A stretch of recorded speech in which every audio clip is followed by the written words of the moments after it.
My name is Blue Josiah Perez. I was born May 24th, 1980. My parents, Susie Nora Hill, and my godfather, who was also my father, raised me and my little brother the best they could in a broken home with drugs, alcohol, questionable tensions with the adults that were around, and other things that we just won't need to speak of right now. After getting through the first 7 years of my life, my parents moved to Buckeye, Arizona. Yeah, small farm town, right next door to a First Southern Baptist church. One day I saw kids playing at the churchyard, and I was peeking over the fence because it sounded like fun. My little brother and I were invited to come and attend the Royal Ambassadors, which was the boys' kids' church. I also joined the choir because I expressed I love to sing. Go figure, right? This was an adult choir that did allow children to be in it. Fast forward to a few more years, I started sixth grade. I knew that I was being sexually abused by adults, not my parents and not church folks.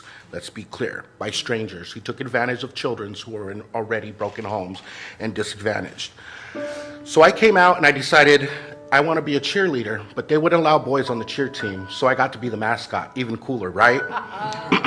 But I bravely faced the backlash of my own peers for being gay, and I was told I could no longer return to church because it was not tolerated or welcomed. This broke my heart because I was a child, and this was a safe place for me. But I grew up pretty fast. I left home at 15 years old. I couch surfed. I was homeless. I was faced with sexual abuse, but I managed to finish high school, attend college, grab an education degree, and continued with my entertainment. I would always give thanks to the universe. You are a child of the universe. You were created for a divine purpose, but I didn't know God. Never feeling that church was for me based on my childhood experience. I mean, I'm still definitely gay. I'm married to a wonderful human.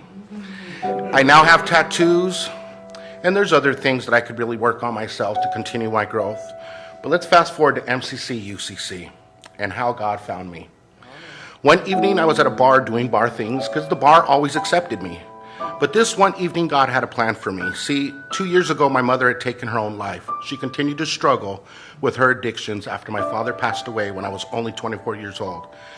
Then on the 1 year ago, on the same day my mother passed away, I was diagnosed with HIV. So you can say I was not in a good headspace.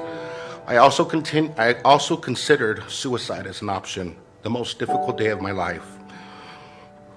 But God sent me a special friend, Kyle. And I ended up here through the side door. And I started to hear God. Sorry, let me pull myself together. Then I was in a very bad accident, and I had to quit my role. But God wasn't done with me. I found Pastor Lyric, and she's like, hey, you want to help me do some fundraiser stuff at the church?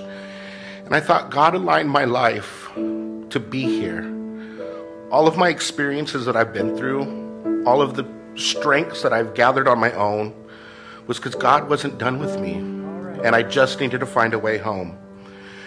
You see, what God seen, what I needed, He delivered.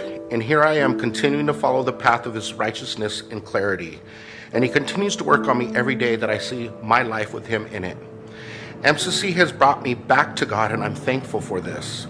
But God didn't bring me here to sit still. Oh no, God said, wake up. You got work to do. See, my entire life was designed for this moment. All the skills, education, and the life I had experienced was for me to be ready to accept His calling.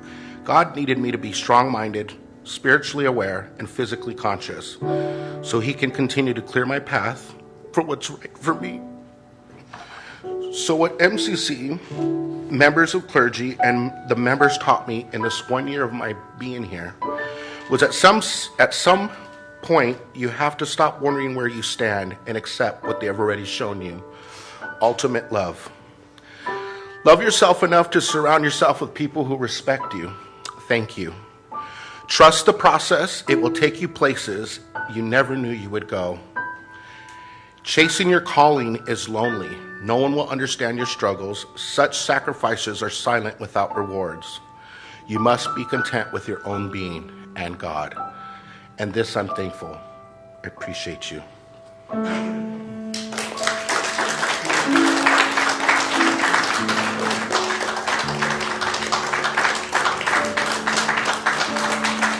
I did do everything as we do. I'm very extra, right? So I actually printed out my picture of the first time I showed up to this church. And this is my family surrounded, and this is my testimony. I hand this over to you in blessings that God is going to free me from my life I used to know. And now I'm going to start a new life with all of you and God in it. Thank you for your time.